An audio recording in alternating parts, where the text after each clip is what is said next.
C'est une figure du journalisme français qui s'est éteinte ce mardi 15 août.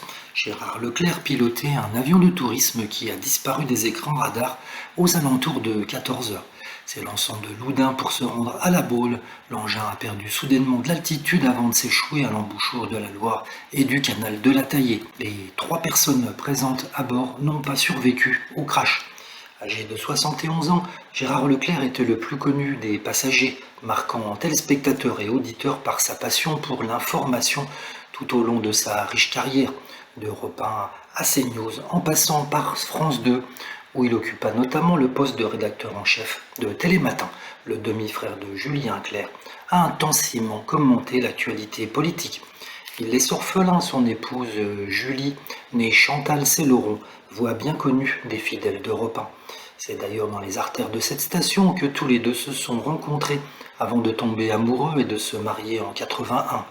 De cette union sont nés 3 enfants, dont 2 jumeaux, Antoine et Mathieu, nés en 82. Le premier a suivi une carrière de vétérinaire tandis que l'autre a choisi de devenir médecin. La cadette se nomme, elle, Charlotte et a 5 ans de moins que ses frères.